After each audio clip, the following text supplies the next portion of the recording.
오늘은 예수를 아는 것이라는 제목으로 말씀을 나눠보고자 합니다. 계속해서 요한일서에 대해서 말씀을 나누고 있는데요. 지난번 시간에 안다, 또 알고 있다 라는 그 표현이 어떤 표현이라고 했었는지 혹시 기억하십니까? 저 아세요? 우리 변정숙 자매님은 저를 처음 보시니까 안다라고 하기도 조금 그렇고, 근데 봤으니까 봤다가 맞을 것 같아요. 네, 근데 저를 아십니까? 네, 어떻게 아세요, 저를? 그냥 제 이름만 알고 계신가요? 뭐 사는 곳 뭐 요 정도만 알고 계시나요? 지내보셔서 저를 아십니다. 제가 어떤 성격인지, 또 저를 다 드러내지는 않았지만 그래도 교회 안에서의 그 모습 속에서 지내보셔서 저랑, 그래서 저에 대해서 송대천이라는 사람은 어떤 사람인가 보다 라는 것을 대강은 아실 거예요. 그쵸? 그냥 안다라는 것은, 이 성경에서 표현할 때 안다라는 건, 처음 뵙겠습니다, 저는 누구예요, 그래서 저 사람이 그 사람이구나 라는 그 안다만을 이야기하는 게 아니라 지내보는 거, 말씀하신 것처럼 그 사람과 지내봐서 함께 있어봐서 아는 것을 이야기한다라는 거예요. 경험되어지고 그 사람과 함께 할 때 이 사람이 어떻구나 라는 것에 대해서 안다라는 것을 표현한다라는 거죠. 그래서 저번 시간에 하나님과 코이노니아라는 그 사귐이 있는 관계 속에서 우리는 하나님을 안다라고 했을 때 하나님과 친한 관계냐라는 것을 이야기했었어요.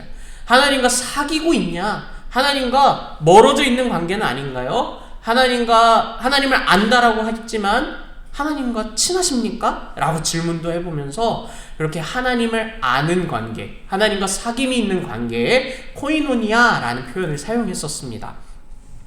그렇게 오늘 1장을 끝냈고, 오늘은 요한일서 2장에서 또 이 예수를 아는 것이라는 그 주제를 가지고 함께 말씀을 나눠볼 건데요. 사도 요한은 이 편지를 받게 될 성도들을 향해서 오늘 뭐라고 표현하냐면 나의 자녀들아 라고 이야기하고 있어요.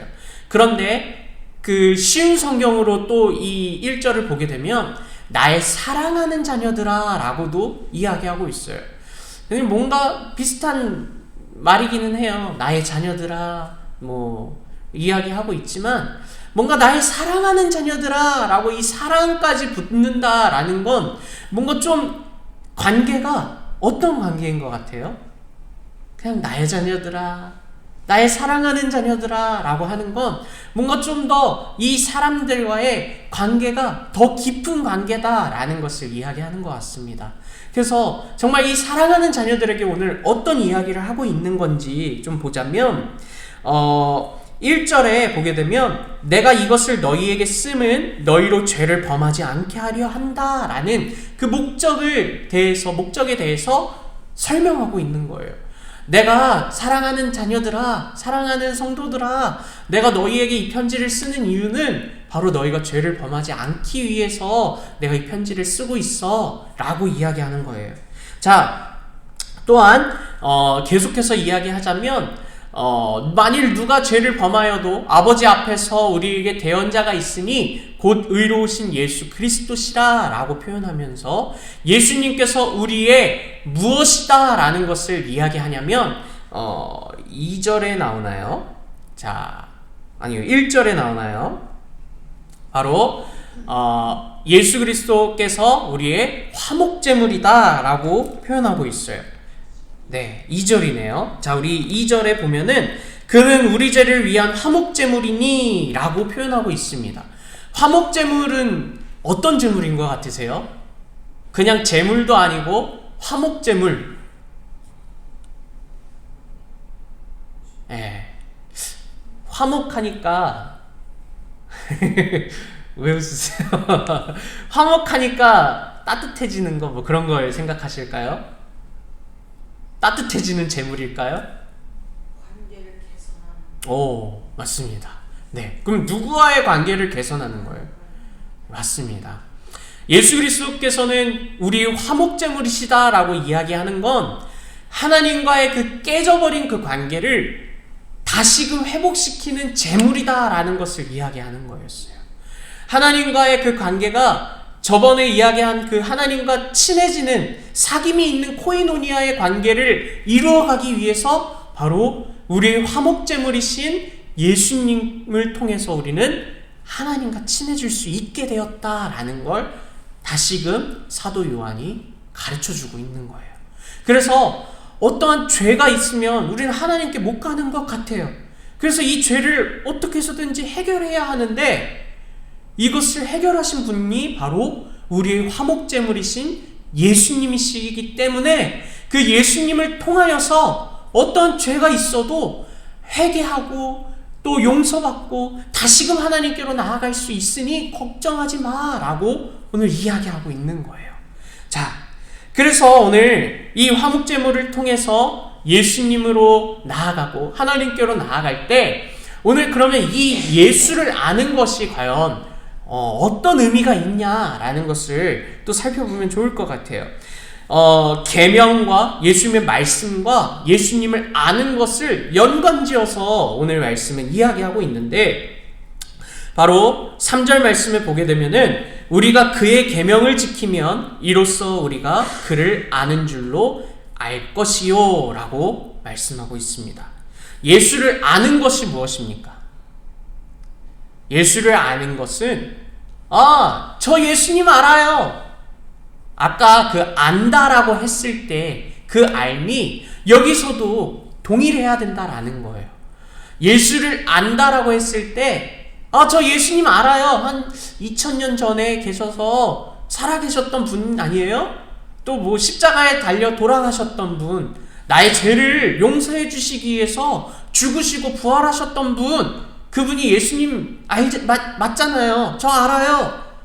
이 정도가 돼서는 안 된다라는 걸 이야기하고 있는 거예요. 물론 시작은 그렇게 알아가고 있는 거죠. 그렇게 알죠. 하지만 이 알미 점차적으로 커져가야 된다라는 겁니다. 더욱더 성장하고 이 알미 변화되어야 한다라는 것을 오늘 이야기하는 거예요. 자, 이 알미 어떻게 변화되어야 되냐면 저 예수님 알아요 에서부터 바로 예수님의 계명, 예수님의 말씀을 지키면 이로써 우리가 그를 아는 줄로 알 것이다 라고 이야기하는 거예요. 예수님의 말씀을 지킬 때 비로소 예수님을 안다라는 그 표현이 진정으로 나올 수 있다라는 겁니다. 자, 당연한 말씀인 것 같아요. 자, 그런데 4절을 보게 되면 그를 아노라 하고 그의 계명을 지키지 아니하는 자는 거짓말하는 자요 진리가 그 속에 있지 아니하되 라고 하면서 3절의 말씀과 좀 반대되는 이야기를 하고 있어요. 왜? 이제 이 예수를 아는 것이 예수님의 말씀을 따르는 거다라고 하면 더 그 말씀에 대해서 심화적으로 더 풀어서 이야기를 해줄 법한데 갑자기 반대 이야기를 하고 있을까? 왜냐하면은 그렇게 살아가는 게 쉽지 않기 때문에 그렇습니다. 그렇게 살아가는 자들이 있지만서도 그렇게 살아가지 않는 사람들도 너무나 많이 있기 때문에 반대 이야기를 바로 하고 있는 거예요. 이렇게 예수를 아는 것은 예수를 믿으며 예수의 말씀대로 살아가는 것이 예수를 아는 거지만 그를 안다라고 하지만 예수의 말씀대로 살아가지 않는다는 것은 너희 거짓말하는 거야. 진리가 그 속에 있니? 라고 이야기하는 거예요. 자, 그렇게 이야기하는 것인데 자, 오히려 쉬운 것이 무엇일까? 예수를 안다라고 말하면서 예수의 말씀대로 살아가는 것이 쉬울까요? 아니면 예수를 안다라고 말하면서 예수님의 말씀대로 살아가지 않는 것이 쉬울까요? 무엇이 더 쉬울 것 같으세요?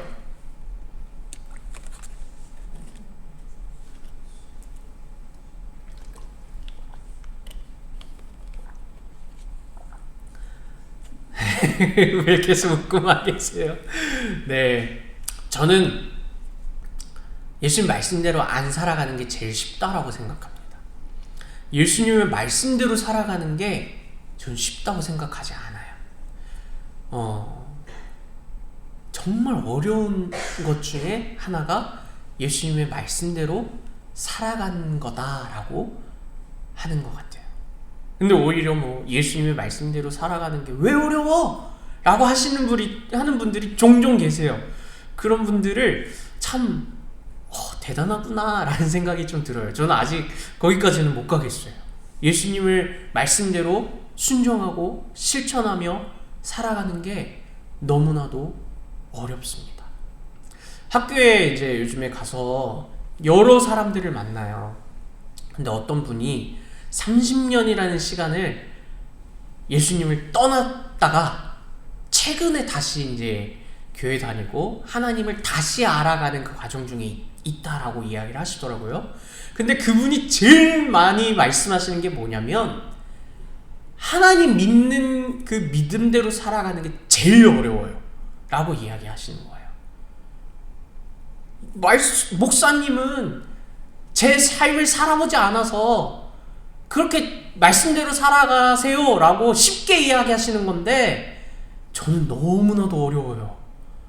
좀 제 심정을 좀 알아주셨으면 좋겠어요 라고 하면서까지 참 어렵습니다. 목사님 그렇게 쉽게 이야기하지 말아주세요 라고 하는 그런 이야기들을 이제 처음 만나서 이제 이야기를 막 했던 적이 있었어요. 그쵸. 정말 이 삶을 세상에서 살아가는 동안에 예수님의 말씀대로 살아가는 것은 너무나도 어려운 일이다라는 거예요. 근데 어려운 일로 그냥 냅둬야 되냐? 이게 아니다라는 거죠. 이 어려운 일을 제가 주일날에도 말씀드렸던 것처럼 변화되어야 할 부분은 과감하게 변화되어야 한다라고 이야기했었죠. 이 어렵다라고 이야기하는 걸 우리는 변화할 수 있어야 한다라는 거예요. 어려운 걸 쉽게 갈 수 있도록 우리는 변화할 수 있어야 해요. 그렇다면 그 어려운 과정이 쉽게 되는 그 과정까지 변화되기 위해서는 이 가운데에 삶이 어떤 삶이 되어야 되겠습니까? 부단히 노력하고 훈련하고 넘어지고 깨지는 그 시간들이 반드시 필요하다라는 거예요. 여러분 자전거 혹시 타실 줄 아세요? 몰라요. 네, 감사합니다. 자전거 그래요. 자, 그러면은 자전거 왜 못 타세요? 안 배우셔서요. 네. 그렇죠. 무서워서요. 네. 뭐가 제일 무서우세요? 넘어질까봐. 무서워서. 맞습니다. 제가 저희 작은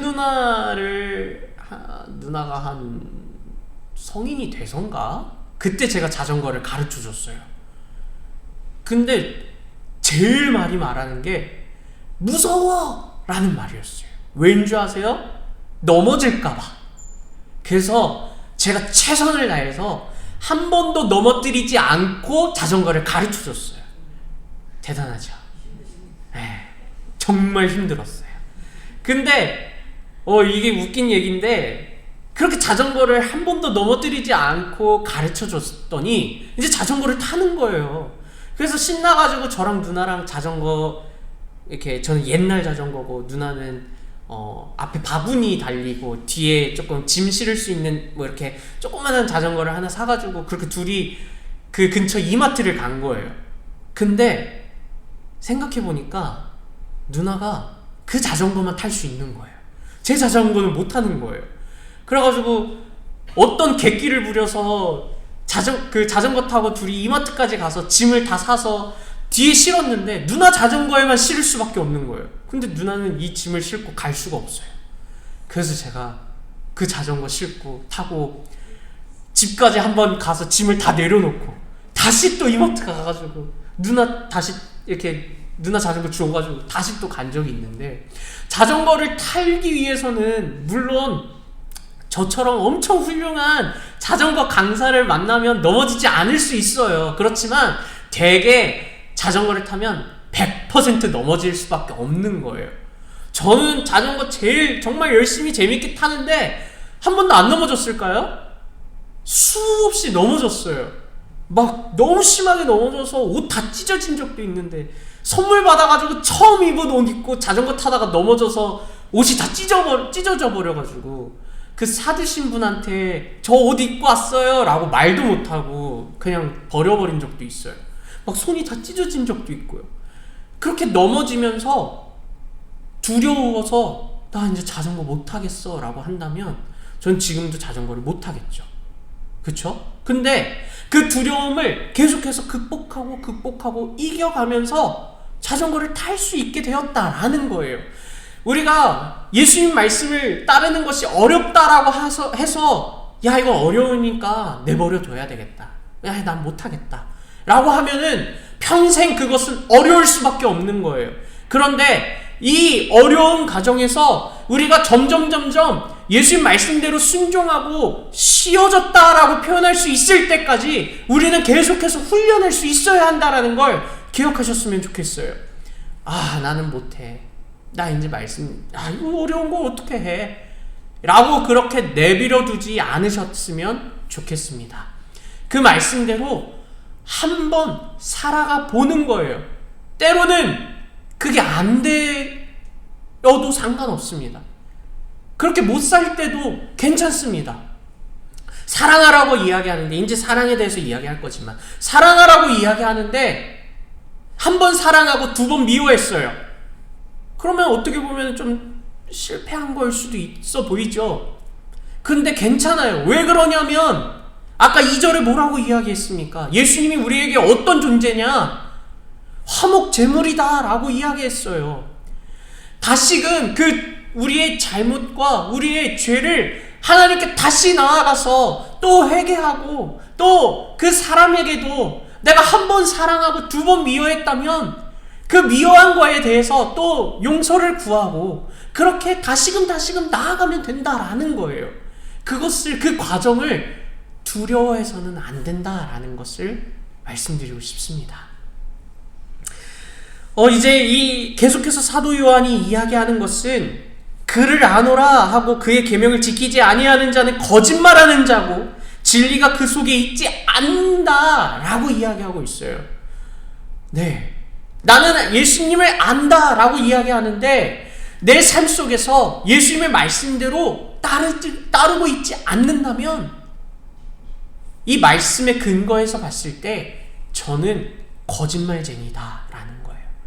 제 안에 진리가 없다라는 것을 이야기하는 거죠.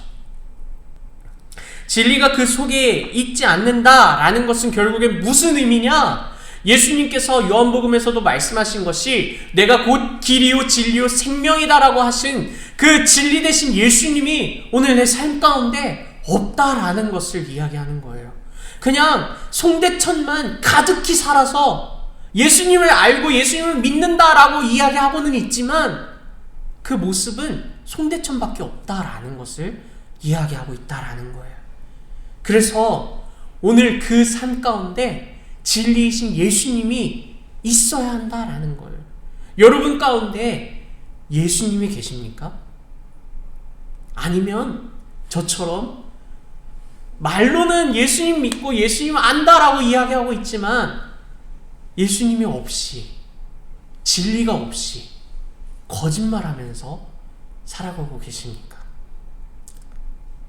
주일날에도 얘기했지만 만약에 거짓말 하신다면 발가락을 꼼지락꼼지락 해보세요. 네, 그냥 모두가 그렇게 살아가고 있지만 변화되려고 부단히 노력하고 있는 단계이지 않을까라는 생각이 참 많이 듭니다.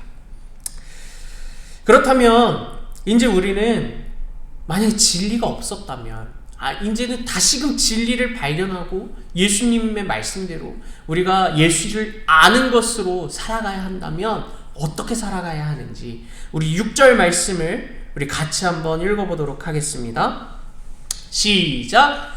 그의 안에 산다고 하는 자는 그가 행하시는 대로 자기도 행할지니라. 아멘.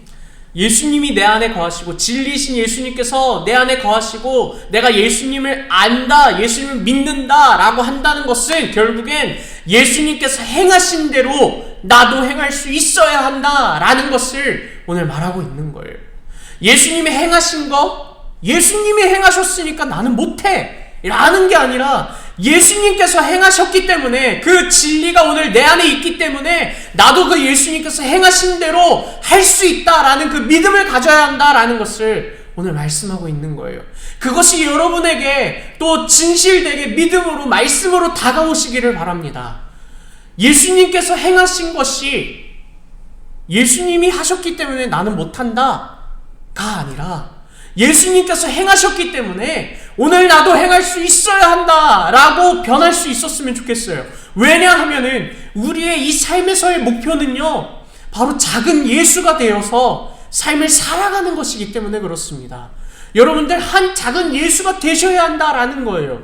그래서 예수님께서 행하신 대로 오늘 나도 행할 수 있어야 한다라는 겁니다. 그러면 예수님께서 무엇을 행하셨는지 오늘 사도 요한은 7절에서도 이야기해요. 7절을 보게 되면, 사랑하는 자들아, 내가 새 계명을 너희에게 쓰는 것이 아니라 너희가 처음부터 가진 옛 계명이니 이 옛 계명은 너희가 들은 바 말씀이거니와 라고 이야기하는 거예요. 자, 이제 새로운 걸 이야기해 줄게 라고 얘기하는 게 아니라 뭔가 새로운 걸 이야기해 주려고 하는데 너희 이미 알고 있는 거야 라고 얘기하는 거예요. 그게 뭐냐면 옛 계명, 율법에 대한 말씀이죠. 그 율법은 결국엔 무엇을 의미하는 거냐면 하나님을 사랑하는 것, 그리고 동일하게 이웃을 사랑하는 그 사랑에 대해서 이야기하고 있다라는 거예요. 내가 너희에게 알려줄 거는 새로운 게 아니라 이미 너희가 알고 있는 사랑이야 라고 얘기하는 겁니다. 이런 겁니다. 제가 태권도를 다녔을 때 막 새로운 것을 배우죠. 왜냐하면 처음에는 아무것도 모르니까 발차기 어떻게 하는지 발차기 어떻게 하는지 아세요, 여러분? 그냥 차는 거 아니에요. 막 이렇게 동작을 막 해가지고 가르쳐 준단 말이에요. 이거를 여기서 발차기 해봐도 돼요? 이렇게 하는 게 이게 쉬운 일이 아닙니다. 이거 하려면 다리로 지탱을 해야 되고 다리에 힘도 있어야 되고, 이렇게만 주구장창 이제 안 돼요. 이렇게만 있는 연습도 해야 되고요. 발차기를 차고 이러고 가만히 있어야 되는 것도 해야 되고요. 어디에 힘을 줘야 되는지도 연습해야 되고요. 막 이렇게 해요. 이거를 하면 그 다음에 뭐 하냐면 또 돌려차기를 해요. 막 이거 하고 옆차기도 하고 뒤차기도 다 합니다. 그렇게 처음 배운 것들을 응용해서 가는 거예요. 모습은 좀 다르잖아요. 앞차기, 뒤차기, 옆차기, 돌려차기, 막 뒤돌려차기, 뭐 이런 모습은 다 다른데요. 다 배운 거예요. 네. 근데 그 방법이 좀 달라서 그렇지, 응용해서 그렇지, 다 배운 것들이에요. 근데 저는, 야, 대천아 관장님이, 야, 대천아, 이제 이거 배웠으니까 다음 거 배우자. 또 새로운 것들을 막 배워요. 또 배워요. 앞차기, 옆차기, 뒤차기, 돌려차기 배워요. 다 배웠어요. 그리고 또 대천아 또 다른 거 배우자라고 했을 때 이제 깨달았어요. 딱 이거를. 내가 새로운 거를 배우는 것처럼 느껴지지만 이미 내가 배운 것들을 또 사용하는 거구나. 이걸 알았어요. 처음에 배울 때는 새로운 거 배우는구나 신났는데, 나중에 알고 보니까 내가 이미 배운 것들을 계속해서 훈련하고 반복해서 다른 것들로 응용해서 하는 거였구나 라는 거였어요. 자, 이 말이 결국에는 이미 배운 사랑, 이미 알고 있는 사랑, 그거 잘 하고 있냐라는 걸 얘기하는 거예요. 여러분 서로 사랑하고 계십니까? 이 교회 안에서의 그 사랑이 있습니까? 또 그렇다면 가정 안에서 사랑하라고 했는데 사랑하고 계십니까? 그냥 교회에서 목사님이 사랑하라고 했으니까 사랑해야지 라고 집에 갔는데 내 마음대로 해주지 않는 모습에 그 사랑은 갑자기 사라져버리는 경우가 많이 있지는 않으신가요? 그래서 또 이야기하는 거예요. 새 계명이 아니라 이미 너희가 알고 있는 거야 라고 얘기하는 겁니다. 사랑을 너희가 했어야 되는데 너희 사랑 좀 못하고 있지. 근데 괜찮아. 다시 하면 돼 라고 이야기하고 있다고요. 예수를 안다라고 말하고 있지만, 예수를 믿는다라고 말하고 있지만 삶의 모습은 그렇게 살아가지 않고 있는 사람들을 향해서 오늘 이야기하는 겁니다. 무엇을 이야기하냐면 우리 9절부터 11절의 말씀을 우리 같이 한번 읽어보도록 하겠습니다. 시작!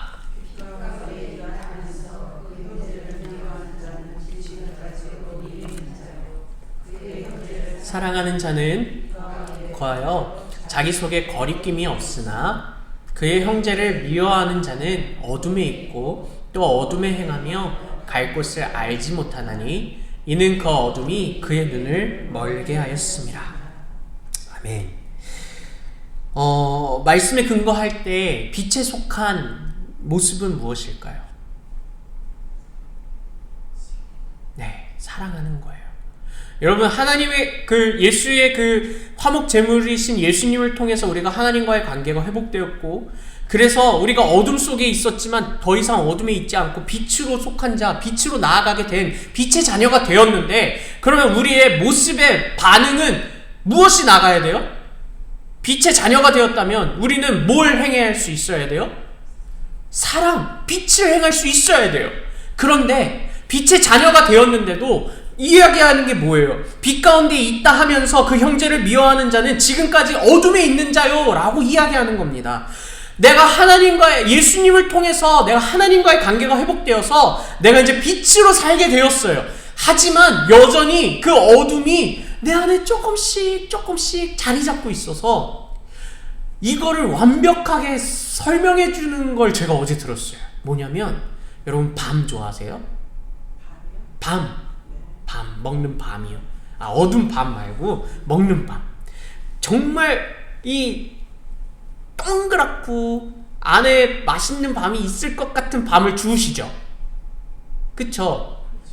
그리고 삶아가지고 딱 잘랐어요. 삶아서 자르나? 근데 딱 잘랐어요. 근데 거기에 때로는 뭐가 있어요? 벌레가 있어요. 아니, 이렇게 맛있을 것 같은 밤에 벌레가 있어요. 그걸 어제 교수님이 이야기하는데 와, 이거 너무 좋은 설명이다 라고 생각이 들더라고요.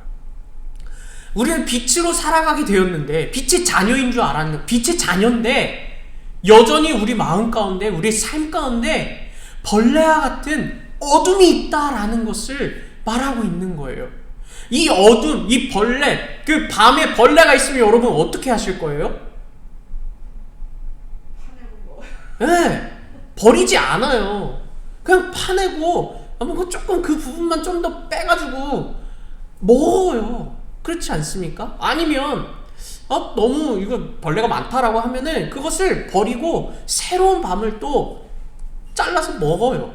자, 이건 거예요. 여러분, 빛 가운데 우리가 살아가고 있지만 여전히 우리 가운데 어둠이 있어서 형제를 사랑하라고 이야기하고 있지만, 또 형제를 사랑하는 것이 예수님이 행한 것이지만 우리가 때로는 그렇게 살아가지 못할 때가 있다라는 겁니다.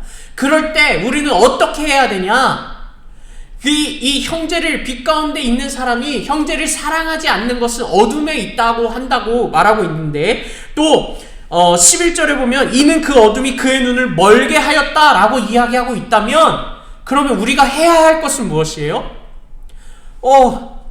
어둠이 내 눈을 가려서 나는 할 수가 없어. 나는 이제 사랑할 수가 없어. 아무리 사랑하려고 해도 나는 사랑할 수가 없어. 이렇게만 살아가실 건가요? 아니면 이 어둠을 개어버리실 건가요? 너무 세게 했나봐요. 이 어둠을 어떻게 하실 거예요? 치워버려야 돼요. 근데 이 치우는 과정이 내가 할 수 있는 게 아니에요. 사람은 오히려 이 어둠을 더 즐겨해서 이 어둠 속에서 빠져 살아가게 된다라는 거죠. 예수님 말씀은 형제를 사랑하라 라고 이야기하는데 그 어둠은 계속해서 나에게 사랑보다는 미워하게끔 합니다. 아니, 나한테 뭐 한 것도 아닌데 왜 내가 저 사람을 이렇게 미워하지? 왜 이렇게 저 사람이 싫지? 왜 저 사람을 사랑하고 싶은데 사랑할 수가 없지? 우리에게 보이지 않는 어둠이 내 눈을 가리고 있기 때문에 그렇다라는 거예요. 여러분, 사랑하고 싶으십니까? 그렇다면 내 눈을 가리고 있는, 내 시력을 어둡게 하는 그 어둠을 먼저 제거하셔야 됩니다. 그 어둠을 제거하는 것은 내가 할 수 있는 일이 정말 아니에요. 내 안에 계시는 성령님을 의지하면서 한 커플 한 커플 이 어둠을 치워버리셔야 한다라는 거예요. 이 어둠을 치우는 그 과정 속에서 나는 힘들겠죠. 내가 저 사람을 사랑할 수가 없는데, 사랑하고 싶어도 사랑이 안 되는데, 근데 이 어둠을 한 커플 한 커플 성령님을 통해서 치워버린다면 어떻게 될까요? 예수님이 행하셨던 것처럼 사랑할 수 있게 되지 않을까요? 한번 생각해 보십시오. 만약에 여러분들이 예수님이시고요, 제가 베드로예요. 네? 네. 그리고 예수님이 부활하셨어요. 그러고 베드로에게 딱 나타나셨어요. 그러면 어떻게 하실 것 같으세요? 반대로 여러분들이 베드로고 제가 예수님이라고 한번 해봅시다. 자, 저라면요, 나를 부인하고, 베드로는 예수님 몰라요, 난 저 사람 몰라요 라고 정도로 얘기한 게 아니에요. 저주까지 했단 말이에요. 그런 제가 예수님이라면요, 저라면요, 제 성격을 가진 저라면요, 베드로를 용서할 수 없을 것 같아요. 사랑할 수 없을 것 같다라는 거죠. 왜냐면 저에겐 아직도 그 수많은 어둠이 깔려있는 것 같아요. 근데 예수님은 어떠셨을까요? 사람이세요, 예수님도. 근데 부활하시면서 그 모든 어둠을 이기셨어요. 그래서 그 어둠을 다 물리치시고, 사람이라면 이게 가능할까 하는 것을 예수님께서는 가능케 하셨다라는 거예요. 베드로를 용서하셨고요, 베드로를 사랑하셨어요. 베드로뿐만 아니라 모든 제자들이 다 거기 떠나 있었단 말이에요. 근데 그 모든 제자들을 다 품어주시고 사랑하셨어요. 그러면 오늘 예수님을 아는 것은 예수님이 행하셨던 그대로 나도 행할 수 있는 작은 예수가 되어야 한다라는 건데, 그럼 여러분 이제 어떻게 하셔야 되겠어요? 내가 사랑을 할 수 있는 방법은 내가 사랑을 억지로 꺼내가지고 사랑해 이렇게 하셔야 되겠어요? 물론 처음엔 그렇게 하셔야겠죠. 그렇지만 여러분의 그 삶의 과정 속에서 이 말씀에 근거해서 말씀을 따라 순종하며 나아가시기 위해서는 성령님께 계속해서 나를 눈멀게 하고 사랑으로 볼 수 없는 그 어둠을 물리칠 수 있도록 도와주십시오 라고 계속해서 구하시기를 바랍니다. 그렇게 어둠을 계속해서 떠나가게 하시고 물리치고, 그 어둠으로 보는 것이 아니라 예수님을 보시는 그 마음으로, 사랑으로 볼 수 있어야 한다라는 거예요. 그것이 오늘 예수를 아는 것이다 라는 걸 말하고 있는 거예요. 예수를 아는 것은 예수님께서 행하신 대로 하는 것이고, 그 행하신 대로 내가 살아가는 것을 내가 예수를 아는 것이라고 이야기합니다. 저 예수님 알아요 라고 얘기한다면 이제 여러분 어떻게 예수를 안다고 말씀하실 겁니까? 여러분의 삶에서 예수님이 행하신 그 모습대로 살아감으로 예수를 안다라고 말하시기를 소망합니다. 그렇게 살아가셨으면 좋겠어요. 그렇게 예수님이 행하신 대로 살아가는 게 어렵다라고 말할 수 있을지 몰라도, 그렇게 한 번씩 그 어둠을 벗어내고 그렇게 살아내셔서 내가 정말 예수를 안다라고 말하는 게 나의 몸 속에서, 나의 삶 속에서 실체화된 말씀으로 그렇게 살아내셨으면 좋겠습니다.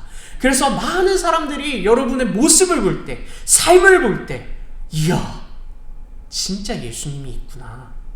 진짜 예수님을 아는 사람이구나. 진짜 예수님을 믿는 사람이구나. 라는 그 믿음의 삶의 모습으로 변화되시기를 축복합니다. 그러기 위해서는요, 누누이 이야기했던 거지만 나의 모든 어둠에 가려진 것을 거두어야 됩니다. 그것을 먼저 시작하셔야 돼요. 그 어둠을 가려진 어둠을 제거할 때 정말 진정한 진리를 볼 수 있을 겁니다. 내가 아무리 진리를 보려고 해도 내 앞에 어둠이 있는데 이걸 어떻게 진리를 볼 수 있겠어요? 내가 어떻게 다른 하나님을 볼 수 있겠습니까? 내 눈앞에 이 어둠이 가려져 있는데 어떻게 볼 수 있겠냐고요. 이 어둠을 제거하십시오. 저도 제거하겠습니다. 이 어둠을 성령님을 의지하면서 계속해서 제거하고 정말 진리를 발견하고 진리를 만나고 이제 어둠이 아니라 정말 빛으로 살아가는, 거짓말하는 사람이 아니라 정말 진실되게 살아가는 그런 우리가 되었으면 참 좋겠습니다. 네, 오늘 말씀은 딱 여기까지예요. 사실 제가 이렇게 준비한 건 좀 다른 내용인데 그렇게 오늘은 뭔가 이렇게 인도하시는 대로 뭔가 전해지는 것 같습니다. 여러분 가운데 있는 그 수많은 어둠을 제거하십시오. 때로는 사랑에 대한 어둠, 관계에 대한 어둠, 또 때로는 하나님과의 관계 속에서의 어둠도 있을 수 있죠. 정말 그 온전한 진리를 보지 못하는 그 어둠이 나에게 있을 수도 있겠죠. 또 예수님 믿지 않는 사람들에게는 수많은 어둠이 있을 수도 있어요. 여러분들이 그 어둠을 차근차근 걷어내실 때, 그리고 그렇게 예수님께로 나아가서 살아가실 때 내가 만나는 그 수많은 어둠 속에서 살아가고 있는 사람들을, 그 사람들의 어둠을 또 하나씩 제거할 수도 있지 않을까요?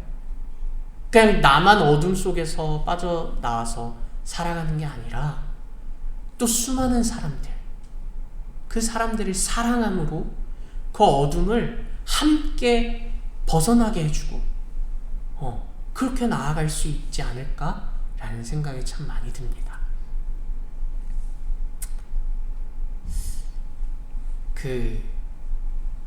제가 요즘에 학교에서 배운 게 성경적 상담이라는 건데요.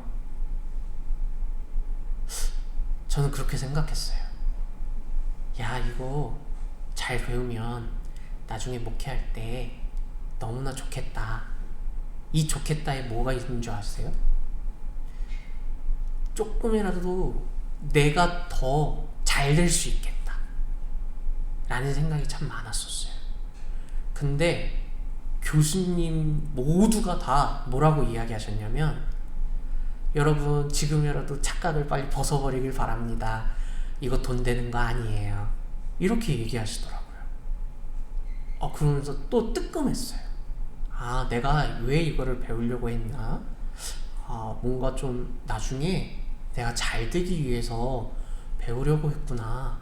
근데 이 공통적으로 가르치는 특징은 뭐냐면, 한 영혼을 살리기 위한 상담? 영혼 돌봄? 이렇게 표현하시는 것 같아요. 여러분도 그렇게 하셔야 될 것 같습니다. 그 한 영혼, 한 사람을 살리기 위하고 사랑하기 위한, 하나님을 만나게 하기 위한 그 과정 속에서 먼저 내 어둠을 해결하고 정말 먼저 내가 주님을 만나고 난다면, 그럼 이제 어떻게 하실 거예요? 다른 사람들에게도 가셔야 됩니다. 여기에서만 머물러 계시면 안 됩니다. 만나는 사람들에게, 내가 만나는 많은 사람들에게 계속해서 그 사랑을, 어둠을 물리치고 사랑을 전하고 예수님을 전할 수 있었으면 참 좋겠습니다. 그렇게 예수를 아는 우리 모든 성도님들이 되시기를 축복합니다.